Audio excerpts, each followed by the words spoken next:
August 19, 1944. Wehrmacht headquarters, East Prussia.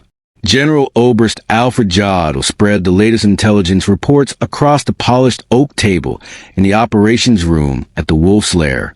His staff had spent the morning calculating the mathematics of Allied supply lines, and the numbers told an unambiguous story. The Americans had overextended themselves catastrophically. General der Panzertrupp Heinrich von Luttwitz, recently transferred from the Eastern Front, traced his finger along the situation map. Patton's Third Army had advanced over 400 miles from the Normandy beaches in just 30 days. The spearhead divisions were now approaching the Seine River, their fuel tanks running on fumes, their ammunition stocks depleted to critical levels. No mechanized force in history had ever sustained such an advance without collapsing from logistical exhaustion. The mathematics were irrefutable, almost elegant in their simplicity. An armored division consumed approximately 150,000 gallons of fuel per day during active operations. Patton commanded 12 divisions advancing on a 60-mile front. The calculation was elementary. 12 divisions required 1.8 million gallons of fuel daily, plus 12,000 tons of ammunition, rations, spare parts, and medical supplies. All of this had to travel over 400 miles of damaged roads through a transportation network the Wehrmacht had systematically destroyed during its retreat. The French rail system lay in ruins. Bridges were demolished, and what roads remained were cratered by artillery and bombing. General Major Siegfried Westphal, who would soon become Chief of Staff to Field Marshal von Rundstedt, reviewed the supply calculations with a methodical precision that had made the German General Staff legendary. Even if the Americans possessed unlimited trucks, which intelligence suggested they did not, and even if the roads were in perfect condition, which they certainly were not, and even if they experienced zero mechanical failures, which was physically impossible, they still could not maintain supply rates sufficient to keep Patton's advance moving. The laws of physics and logistics were immutable, even for American industry. Jodl nodded with grim satisfaction. The American offensive would grind to a halt within 72 hours, perhaps 48. The Wehrmacht would gain precious time to establish defensive positions along the Seine, possibly holding through winter when weather favored defense. German forces could regroup, reorganize, and perhaps negotiate favorable terms before the inevitable spring offensive. What none of these experienced German officers knew, what their intelligence apparatus had failed to detect, was that 125 miles away on French roads, 5,958 trucks were already rolling eastward in a continuous stream. Their headlights blazed in open defiance of military doctrine, creating rivers of light visible from aircraft. These trucks carried 12,500 tons of supplies every single day, an amount that exceeded German calculations of what was logistically possible. The drivers, 75% of them African-American soldiers serving in a still segregated army, were operating the most audacious logistics operation in military history. They call it the Red Ball Express, named after the railway term for priority freight, that took precedence over everything else. Within 72 hours, Patton supposedly immobilized tanks would smash through German positions at the Seine with full fuel tanks and loaded ammunition racks. Within a week, they would liberate Paris. Within a month, they would stand at the German border. The Wehrmacht's finest military minds were about to receive a devastating lesson in American logistics, delivered by 23,000 truck drivers who would turn a one-way highway system into the most efficient military supply line ever created. This is a story of how industrial democracy buried military genius under an avalanche of trucks, fuel, and ammunition, and how the mathematics of American production defeated the tactics of German strategy. The German General Staff's confidence in American logistical failure was not arrogance but experience. These were men who had pioneered modern mechanized warfare, who had revolutionized combined arms operations, who understood intimately the tyranny of distance and supply. The Wehrmacht had conquered Poland in 4 weeks, France in 6 weeks, and driven deep into the Soviet Union, using principles of blitzkrieg that emphasized speed and momentum. But every German officer above the rank of major knew the terrible truth that no propaganda could hide. Their own campaigns had repeatedly foundered not from enemy resistance, but from the simple inability to keep mechanized forces supplied across vast distances. In Russia, the Wehrmacht's advance toward Moscow had stalled in 1941, not primarily from Soviet counterattacks, but from logistical collapse. German trucks, designed for European roads, broke down on Russian dirt tracks at catastrophic rates. The horse-drawn wagons that still comprised 80% of German military transport could not match the speed of Panzer spearheads. Railway gauge differences meant supplies piled up hundreds of miles behind the front lines, requiring time-consuming transloading. By the time supplies reached forward units, they had consumed more fuel in transit than they delivered. General der Panzertruppe Heinrich von Luttwitz, who would command XLVI Panzer Corps through final campaigns in the West, had written in late July 1944 that the Americans faced the same logistical impossibility the Wehrmacht had encountered in Russia. Their mechanical advantage becomes their weakness. He observed in his daily situation report, machines require constant feeding of fuel, ammunition, and spare parts. The Americans have advanced 400 miles in 30 days, a pace that defies historical precedent. But history teaches us what inevitably follows such advances: paralysis, stagnation, retreat. German intelligence had meticulously tracked American consumption rates throughout July and August. A single M4 Sherman tank achieved only half a mile per gallon on roads, far worse when moving cross-country. An infantry division required approximately 700 tons of supplies daily just to maintain defensive positions, nearly 1,000 tons when advancing. An armored division consumed even more. Patton's Third Army comprised 12 divisions spread across a 60-mile front, all advancing at speeds that exceeded anything in military history. The arithmetic seemed irrefutable. 12,000 tons of supplies daily, transported over 400 miles from the Normandy beaches, across roads the Germans had destroyed, through a logistics network that should have collapsed weeks ago. General Major Siegfried Westphal calculated on the morning of August 20th that even under impossible ideal conditions, unlimited trucks, perfect roads, zero mechanical failures, no enemy interference, the Americans still could not sustain Patton's advance more than another 48 hours. Physical laws cannot be violated, he wrote in his assessment report, not even by American industrial capacity. What the Germans failed to understand was that American logistics operated on fundamentally different principles. Where German doctrine emphasized conservation of resources, Americans assumed waste and planned redundancy. Where Germans calculated precise requirements, Americans added 50% margins. Where Germans followed established military procedures developed over centuries, Americans improvised solutions that violated every principle their enemies understood. At 2 p.m. on August 25, 1944, in a requisitioned French chateau near Laval, Lieutenant Colonel Gordon Eyre of the Motor Transport Service faced a room full of skeptical officers from COMZ, the communications zone responsible for rear area logistics. The assembled officers represented decades of military transportation experience. They understood railway operations, depot management, convoy scheduling, and supply distribution.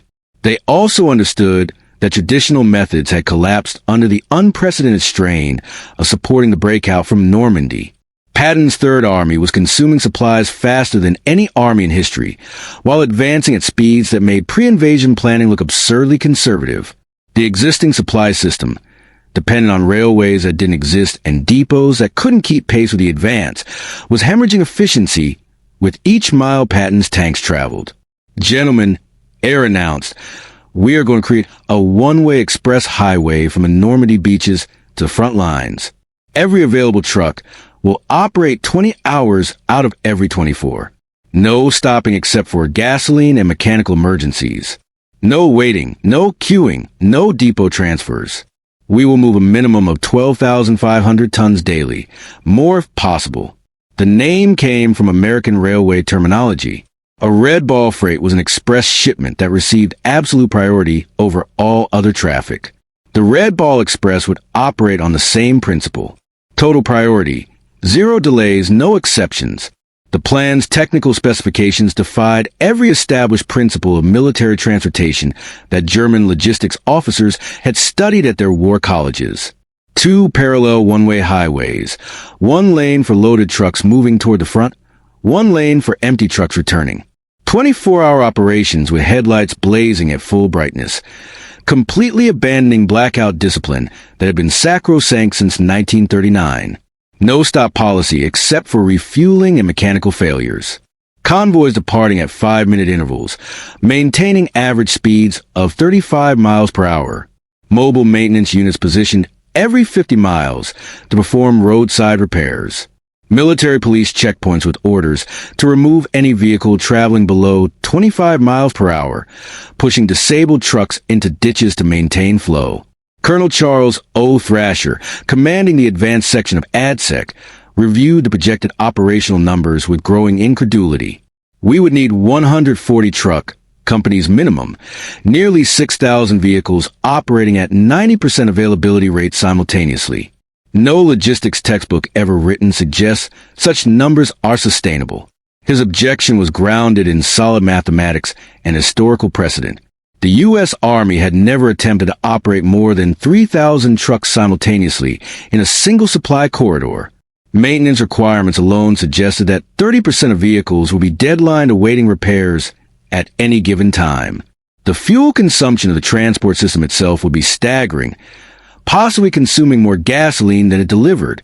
Yet within 36 hours of Air's presentation, the impossible became operational. On August 26, 1944, drivers from a 3,916 quartermaster truck company climbed into their GMC CZKW 2.5-ton trucks, universally known as Deuce and a Halves, and loaded 105mm artillery shells bound for Patton's guns 300 miles east near Le Mans. The trucks were standard U.S. Army issue, mass-produced by General Motors at rates that would have seemed fantastical to German industrial planners. Each vehicle represented a triumph of American manufacturing philosophy.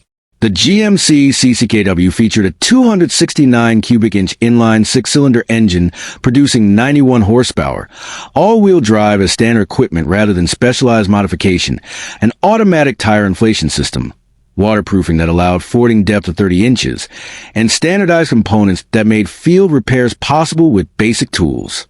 The demographic composition of the Red Ball Express would have provided fascinating material for Nazi racial theorists had they known about it. Of the 23,000 drivers who would eventually operate the route during its 82 days of existence, approximately 75% were African American soldiers serving in a U.S. Army that remained rigidly segregated. These men, who could not eat in white restaurants or use white facilities in much of America, who faced daily discrimination even while wearing their nation's uniform, were now responsible for keeping America's most celebrated white general's army in motion. The irony was not lost on anyone involved, least of all the drivers themselves. The drivers developed their own culture within hours of operations beginning. They painted slogans on their trucks with whatever materials came to hand. Patton's Blood Bank, Hitler, Here We Come, Detroit to Berlin Express, Tout Suite to Paris. They created informal traffic rules that superseded official regulations. Slower vehicles immediately pulled to the shoulder when faster trucks approached. Mechanical failures were pushed into roadside ditches without ceremony or paperwork. Any truck traveling below 20 miles per hour was considered a mobile roadblock and removed from the convoy.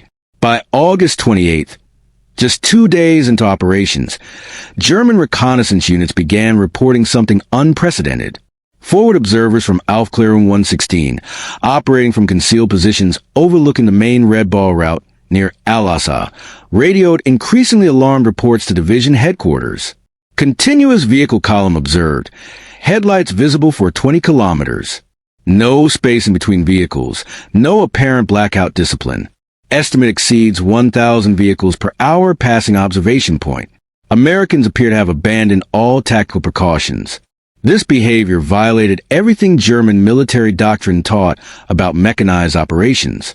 Headlights at night invited air attack from any German aircraft that might still be operating. Continuous columns with no spacing between vehicles meant a single disabled truck or artillery strike could halt an entire convoy for hours. The complete absence of blackout procedures suggested either supreme confidence or dangerous incompetence. German intelligence analysts debated which explanation was correct, never considering that it might be both. General Lieutenant Edgar Feuchtinger, commanding the 21st Panzer Division from positions north of the Seine, personally observed the Red Ball Express through binoculars on the night of August 30th. His report to Army Group B headquarters reflected the growing alarm spreading through Wehrmacht commands. The enemy operates a supply system beyond our comprehension. Vehicles pass at 30-second intervals, day and night, without pause or variation. They do not hide, do not disperse, do not follow any operational security procedures we understand. This is not military science as we know it. This is mass production applied directly to warfare. What German observers could not understand was that American logistics operated on different assumptions about acceptable losses and operational redundancy. Where German doctrine emphasized concealment to prevent losses, Americans relied on volume to overwhelm any possible attrition. Where Germans conserved vehicles through careful maintenance schedules, Americans assumed 20% mechanical failure rates and simply assigned more trucks. Where Germans followed strict military procedures developed over generations, Americans improvised continuously based on immediate needs. The numbers achieved by the Red Ball Express during its first week of operations defied every German calculation of logistical possibility. From August 25th through August 31st, 1944, a period of just 7 days, the operation delivered 89,939 tons of supplies to forward depots. The daily average of 12,848 tons exceeded the total supply capacity of the entire Wehrmacht's Western Front by a factor of 3. The round-trip distance of 686 miles meant trucks were traveling the equivalent of crossing Germany east to west and back again every single day. The 5,958 trucks assigned to the operation were making an average of 1.5 trips daily, meaning some vehicles were completing the full circuit in under 20 hours, including loading and unloading time. The operation consumed 300,000 gallons of fuel daily, just for its own vehicles, an amount greater than many German armies receive for all purposes, including combat operations. When German logistics specialists later captured American documents containing these figures, they initially dismissed them as propaganda designed to demoralize German forces. The numbers seemed impossible, fantastic, the kind of inflated statistics that propaganda ministries generated to boost civilian morale. But the numbers were absolutely real, and they were accelerating. By September 5th, the Red Ball Express had established an operational rhythm that seemed to violate fundamental principles of mechanical reliability and human endurance. Convoys departed from the western terminus at Cherbourg and the Normandy beaches every 5 minutes around the clock. Average convoy size was 67 vehicles. Load per vehicle was officially 5 tons, but frequently exceeded 7 tons as drivers and loading crews ignored weight limits to maximize throughput. Time required to cover 350 miles one way averaged 14 hours, including brief fuel stops. Turnaround time at each end, including loading or unloading, averaged 2 hours. At any given moment, approximately 5,000 vehicles were in motion on the Red Ball routes, creating a continuous stream of military traffic that overwhelmed German efforts at interdiction. The Red Ball Express generated innovations hourly as drivers and mechanics solved problems that German military science considered insurmountable. When trucks broke down, and approximately 1,800 did so daily, mobile maintenance units performed repairs literally on the roadside. Mechanics developed an informal triage system with a simple rule: 15 minutes to fix it or push it off the road. Parts were cannibalized from vehicles deemed unrepairable with ruthless efficiency. Entire engines were swapped in 45 minutes using mobile cranes and techniques that would have required hours in a proper motor pool. When the designated Red Ball routes became congested, drivers created alternate paths without waiting for official authorization.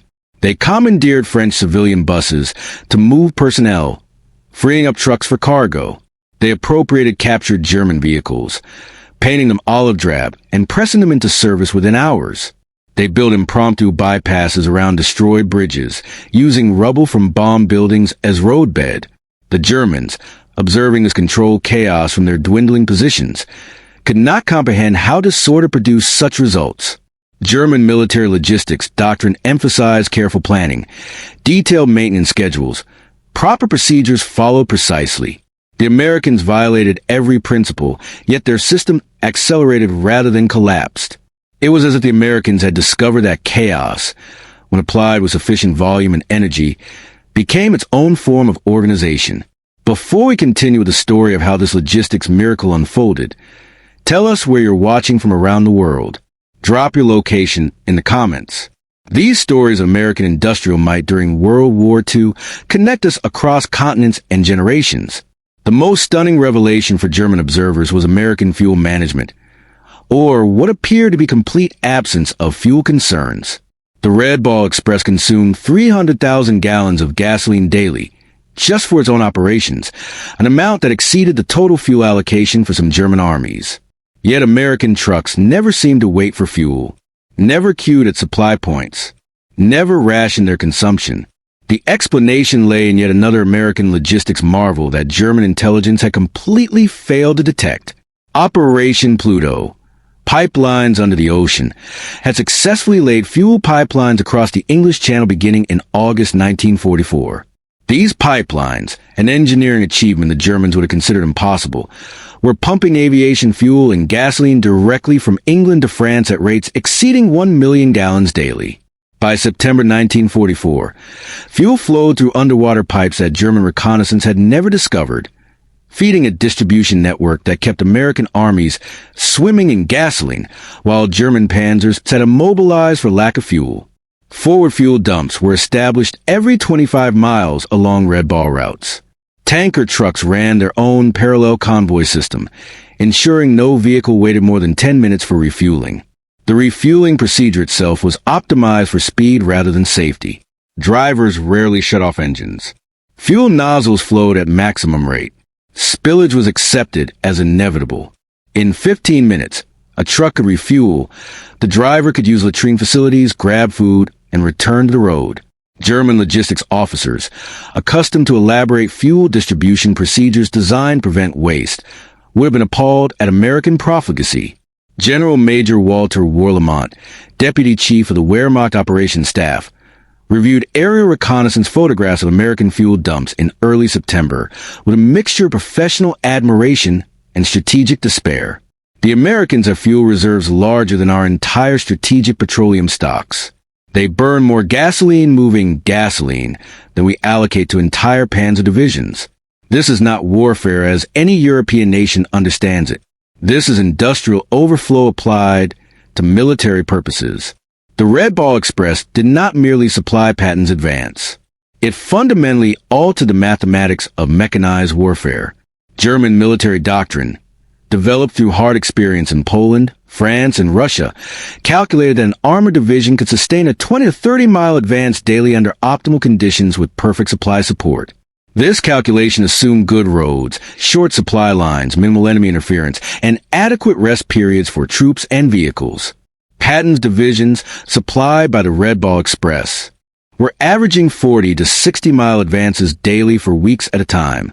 On September 1st, 1944, the 4th Armored Division advanced 35 miles during morning operations, halted at noon for what should have been a lengthy resupply operation, and discovered Red Ball trucks were already waiting with fuel and ammunition. The division advanced another 32 miles that afternoon. This 67-mile single-day advance shattered every German assumption about the operational tempo of mechanized warfare. General Oberst Heinz Guderian, the father of German armor doctrine, reviewed these reports at Wehrmacht High Command in East Prussia and initially refused to believe them. No armored force can advance 60 miles in a single day and then repeat the performance the next day and the next. Mechanical failures alone prevent such operations.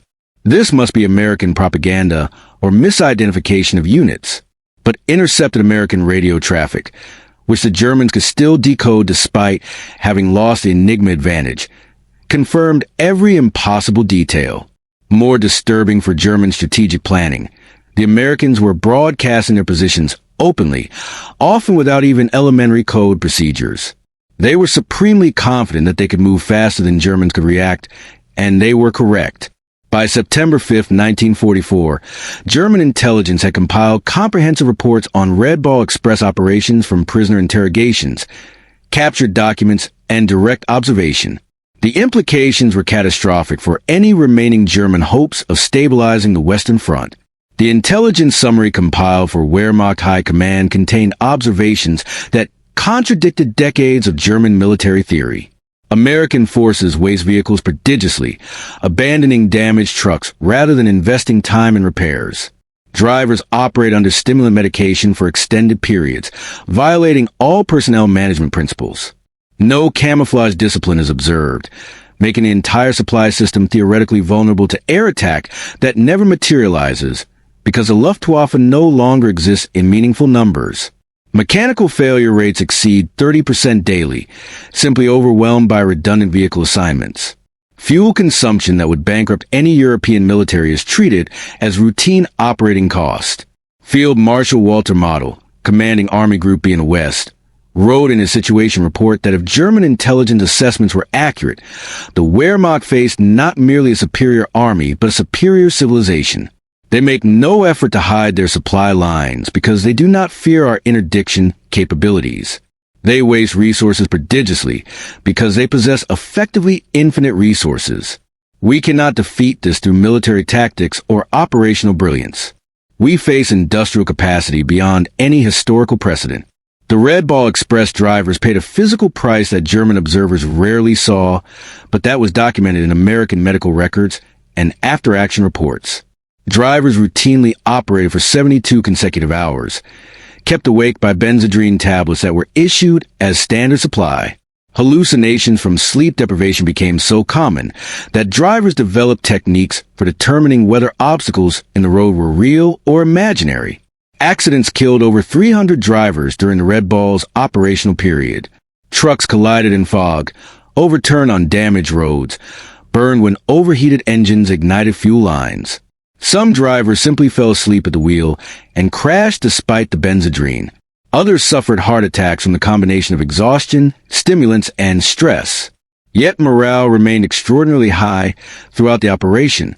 These men, mostly African Americans, denied equal rights and opportunities in their own country, understood they were making history. They were proving Hitler's racial theories catastrophically wrong.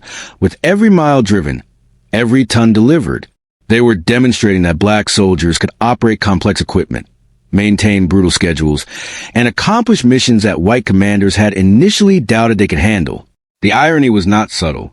They were fighting for a country that still segregated them while proving they were equal to any soldiers America had. Captured German officers later provided eloquent testimony to the psychological impact of the Red Ball Express. Oberst Hans von Luck, taken prisoner in September 1944, told his interrogators that German forces knew they had lost the war when they understood the American supply system. "You violate every rule of military logistics," von Luck observed. "You waste fuel, abandon vehicles, exhaust your drivers, yet you succeed through pure volume. You have industrialized warfare beyond anything we imagined possible. Every night we could hear your trucks. Endless motors, endless supplies. We had 3 rounds per rifle. You were bringing millions of rounds forward." The sound itself was psychological warfare. The vehicles themselves amazed German engineers who examined captured or abandoned examples. The GMC CCKW that formed the backbone of Red Ball operations represented American manufacturing philosophy in mechanical form. General Motors had produced over 500,000 of these vehicles by war's end, more trucks than the entire German military possessed of all types combined. The CCKW featured innovations that Germans had not implemented even in specialized vehicles. All-wheel drive was standard, not a premium option. The automatic tire inflation system allowed the driver to adjust tire pressure without leaving the cab, improving traction on various surfaces. Waterproofing permitted fording depths of 30 inches, enabling river crossings that would strand conventional trucks. The engine ran reliably on low-octane fuel, while German vehicles required high-grade gasoline that was increasingly unavailable. The cab heater actually worked, a small detail that became crucial during the brutal winter of 1944-45. More stunning to German logistics officers than the vehicles themselves was American maintenance philosophy. Where German mechanics rebuilt engines to extend vehicle life, Americans simply replaced entire engine assemblies. Where German supply systems carefully rationed spare parts, Americans discarded vehicles with minor problems rather than invest repair time. Where German forces relied on a few highly skilled master mechanics, Americans trained thousands of competent mechanics who could perform 80% of necessary repairs with minimal supervision.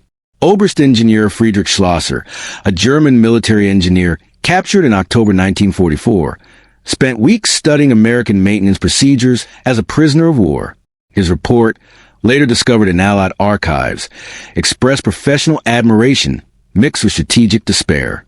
The Americans do not repair vehicles in the European sense. They replace components like changing clothes. An engine that would require 40 hours of skilled labor to rebuild is simply exchanged for a new unit in 90 minutes. They waste skilled labor, waste parts, waste vehicles. Yet their system functions more efficiently than ours because they have unlimited industrial capacity. To support such waste, this is not better engineering. This is better economics applied to warfare. As the front moved eastward through September 1944, the Red Ball Express adapted with speed that left German planning officers stunned. When the original route to Chartres proved insufficient, Americans created additional express routes almost overnight. The White Ball Express ran from Rouen to Paris. The Green Diamond ran from Cherbourg to railroad transfer points. The Red Lion ran from Bayeux to Brussels. The ABC route Antwerp-Brussels-Charleroi opened within days of capturing Antwerp. Each new route became operational within 48 hours of conception. German staff officers required weeks of planning for logistics operations of similar scope. The Americans simply painted new route markers, assigned truck companies, posted military police at intersections, and started rolling convoys. Oberst Johannes Blaskowitz, captured during the retreat across France, told his interrogators that American logistics operated at a tempo German forces could not match. We would spend 2 weeks planning a supply operation that you execute in 2 days. This is not because German officers are incompetent. It is because you have automated decision-making to a level we never achieved. Your lieutenants make decisions that require colonel approval in our system. Your sergeants command resources that our majors would envy. The predominance of African-American drivers in the Red Ball Express created profound cognitive dissonance for German soldiers indoctrinated with Nazi racial ideology. Hitler's regime had spent years teaching that black people were untermenschen, subhuman, incapable of operating complex machinery or maintaining industrial schedules. Yet here were black soldiers performing logistics miracles that German forces could not replicate, operating vehicles more reliably than German drivers, maintaining schedules that German logistics officers considered impossible. The contradiction was devastating to Nazi ideology. Some German prisoners of war, forced to work as laborers loading Red Ball trucks, found their entire worldview shattered by working alongside African-American sergeants. These black NCOs calculated weight distributions faster than German engineers. They spoke better English than German English instructors had taught. They treated German prisoners fairly despite everything Nazi propaganda had said about how racially inferior people behaved. Most disturbing to Nazi racial theory, they were demonstrably more competent at their jobs than their German counterparts. Gefreiter Otto Schneider, a former truck driver in the Wehrmacht who was assigned to loading duties as a prisoner, wrote in a letter home that was intercepted by censors. The Negro soldiers operate their vehicles better than we operated ours. They maintain impossible schedules. They treat us German prisoners with more dignity than we treated them in propaganda. Everything we were told about racial inferiority was lies. These men are proving it every hour they work. The Red Ball Express required infrastructure that German engineers deemed impossible to create under combat conditions. American engineering battalions built or reinforced 40 bridges along Red Ball routes, created 15 major fuel depots, established 26 maintenance stations, and constructed 8 temporary cities to house drivers during their mandatory rest periods. All of this occurred while the operation was running at full capacity, like rebuilding an engine while driving at highway speed. The bridge at Mandy's had been destroyed by German engineers, specifically to halt Allied logistics. Wehrmacht demolition experts had calculated that replacing this critical Seine crossing would require 6 weeks minimum with good weather and adequate materials. American engineers built a temporary Bailey Bridge capable of carrying loaded trucks in 14 hours, while Red Ball convoys detoured only 8 miles on hastily bulldozed bypass roads. German military engineers, observing from prisoner-of-war camps, watched American construction methods with professional fascination. No planning meetings that we could detect. No detailed blueprints. No extensive surveying. Just immediate action. They built faster than we could destroy. They created infrastructure that appeared overnight in French fields like mushrooms after rain. One Red Ball Express achievement particularly astounded German artillery officers who understood ammunition logistics intimately. American artillery units fire without apparent restriction, a luxury no German artillery battery had enjoyed since 1942. During the reduction of Metz fortifications in September 1944, 19 Corps artillery fired over 100,000 rounds in 24 hours. The Red Ball Express delivered every shell plus a 20% surplus for future operations. German artillery defending Metz was rationed to 50 rounds per gun per day. The disparity was psychologically crushing. American artillery officers could fire continuously for hours, walking barges across German positions with ammunition expenditure that would have required 50 truckloads per hour. The Red Ball provided this without pause, without delay, without apparent strain on the supply system. Oberst artillerist Wilhelm Hoffmann, commanding a German artillery regiment, wrote in his combat diary that American fire support made defense impossible. They fire more shells in 1 hour than we receive in 1 week. Their forward observers call fire missions without concern for ammunition conservation. We calculated that such bombardments required impossible logistics. Then we watched your Red Ball trucks arrive in endless convoys. We understood then that you had militarized your entire society's industrial output. The Red Ball Express consumed vehicles at rates that would have paralyzed any other military. By late September, mechanical attrition reached staggering proportions that German logistics officers found incomprehensible. Average vehicle life on Red Ball routes was 10,000 miles compared to normal peacetime expectations of 30,000 miles. Daily deadline rates exceeded 30% of all assigned vehicles. Engines were replaced at a rate of 500 weekly. Tires were consumed at a rate of 10,000 weekly.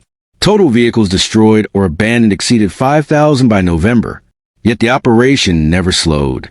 American industrial production had anticipated such losses and planned accordingly.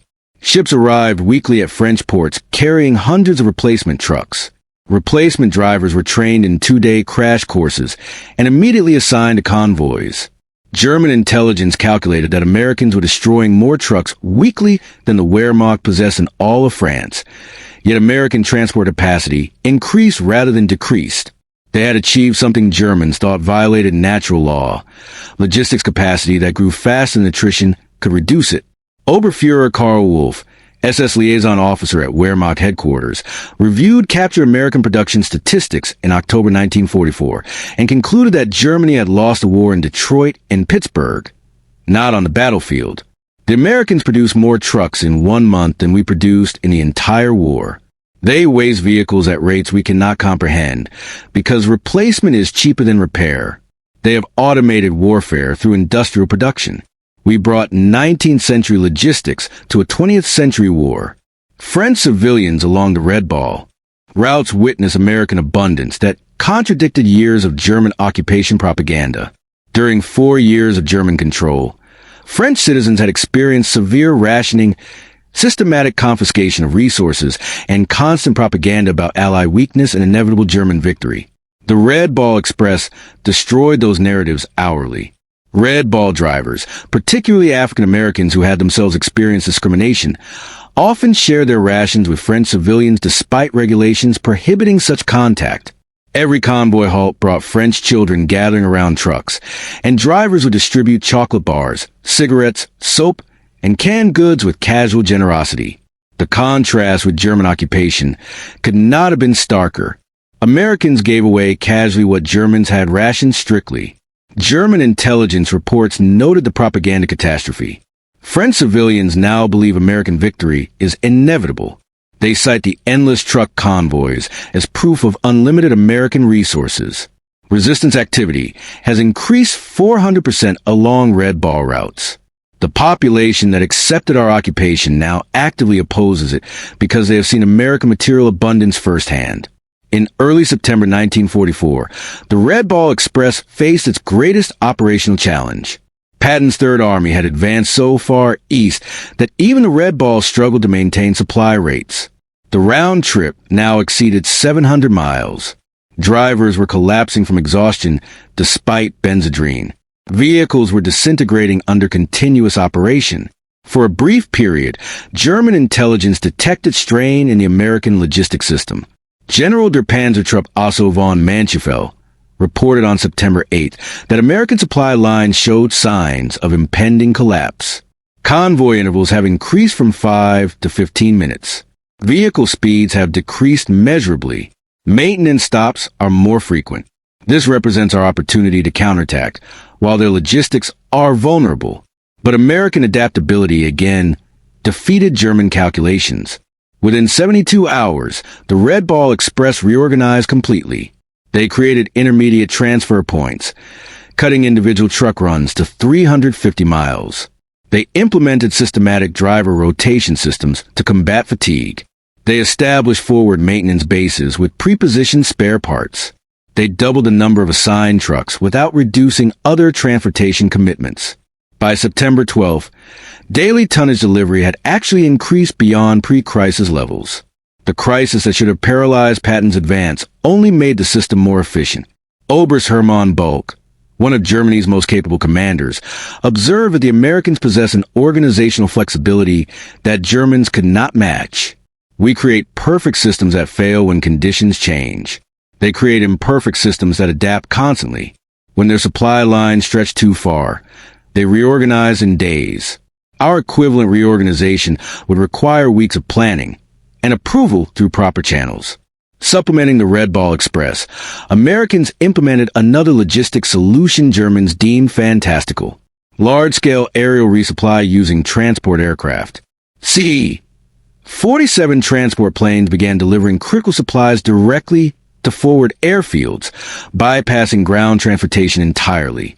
Each aircraft carried 3 tons of cargo, and on September 16th, Wehrmacht observers counted over 900 transport flights in a single day, delivering 2,700 tons by air. The Luftwaffe at its peak had managed 300 tons daily to Stalingrad and considered that a maximum effort requiring perfect conditions.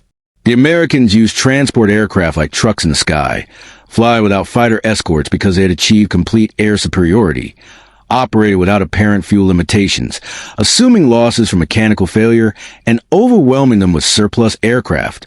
The Wehrmacht's remaining analysts understood they were witnessing industrial arithmetic that made resistance pointless. The Red Ball Express operated under command principles that violated German military hierarchy and organization. Junior officers made operational decisions that would require general officer approval in Wehrmacht structure. Sergeants commanded resources and logistics operations larger than those managed by German colonels. This radical decentralization baffled German observers accustomed to rigid top-down command structures. American logistics operated without apparent central control. Every lieutenant acted like a general, every sergeant like a colonel. This should have produced chaos. Instead, it generated flexibility and speed of decision-making that Germans, with their elaborate staff structures, could not match. Oberst Fritz Bayerlein, former chief of staff to Rommel, observed from a POW camp that American military culture enabled initiatives that German culture suppressed. In our army, a lieutenant would be court-martialed for making decisions you allow sergeants to make. We believe proper military organization required strict hierarchy. You prove that decentralized decision-making produces better results. Your truck drivers have more operational authority than our company commanders. By October 1944, advancing Allied rail lines began reducing Red Ball Express requirements as engineers restored French railways with astonishing speed. The operation that was supposed to last 10 days had continued for 82 days, delivering 412,193 tons of supplies, over 122 million ton miles. German commanders, now fighting desperately on their own borders, reflected on what they had witnessed. Field Marshal Walter Model wrote in his final report before his death that Germany had not been defeated primarily by American tanks or aircraft, but by American trucks. The Red Ball Express proved that in modern warfare, logistics is strategy. The ability to sustain mechanized forces over vast distances determines victory more than tactical brilliance or troop quality. We had better soldiers, better tanks, better tactics. They had better logistics. In total war, logistics wins. The transition from road to rail transport was itself remarkable. American railroad engineers had reconstructed over 1,000 miles of destroyed French rail lines while the Red Ball was operating at full capacity. They laid new track faster than Germans had destroyed it, often using captured German rail equipment and pressing German prisoners into work details. By November, restored rail lines were carrying 20,000 tons daily, finally relieving the Red Ball Express trucks. The final Red Ball Express statistics defied every German calculation of logistical possibility and revealed the true scale of American industrial mobilization. 82 days of continuous operations. 412,193 tons of supplies delivered to forward units. 222 million ton miles of cargo transported, 5,958 vehicles operating on average, peaking at 7,000, 23,000 total drivers employed through the operation's duration, 700,000 gallons of fuel consumed daily by the transport system itself, 40,000 tons of ammunition delivered specifically to Patton's Third Army, 15 million rations transported to feed advancing forces, 135,000 tons of medical supplies, ensuring wounded received world-class treatment. German officers reviewing these figures in captivity admitted they had calculated American maximum logistics capacity based on European precedent. They had examined German best performance, multiplied by 3 to account for American industrial advantages, and assumed that represented American maximum capability. They were wrong by a factor 10. The Red Ball Express accomplished more than moving tonnage. It destroyed German faith in their own military superiority through the simple demonstration of American industrial power applied to logistics problems. Wehrmacht officers who had dismissed Americans as soft and mechanically dependent watched those same Americans achieve logistics miracles through determination and seemingly unlimited material resources. German prisoners of war would stand at camp fences, counting Red Ball trucks passing nearby roads. The convoys never stopped, never diminished, never showed any sign that American production capacity had limits. Some prisoners wept. They understood what the endless trucks meant, not just that Americans could supply their armies, but that they could waste more resources than Germany could produce. One unnamed German officer, quoted by a Red Ball driver at a 1994 commemoration ceremony, stood beside a road in Belgium watching the convoy pass. Speaking in accented English to his captors, he said something that captured German realization of American material superiority. We prepared for everything. Your tanks, your aircraft, your ships. We calculated for all of them, but we never prepared for your trucks. How do you defeat an enemy who has more trucks than you have soldiers? The answer rolled past him at 5-minute intervals, driven by exhausted American soldiers who had rewritten the rules of military logistics one delivery at a time. The Red Ball Express had transformed logistics from support function to strategic weapon, had turned supply operations into offensive advantage, and had proved that in industrial warfare, the nation with the most trucks defeats the nation with the best tactics. The German generals stopped laughing when they understood this truth, but by then, Patton was already at German borders, fully supplied by the greatest logistics operation in military history. The Red Ball Express ended officially on November 16, 1944, as restored rail lines finally provided the transport capacity that roads alone could not sustain indefinitely. But its legacy lived on in every subsequent American military operation, proving that industrial democracies could mobilize resources on scales that totalitarian efficiency could never match.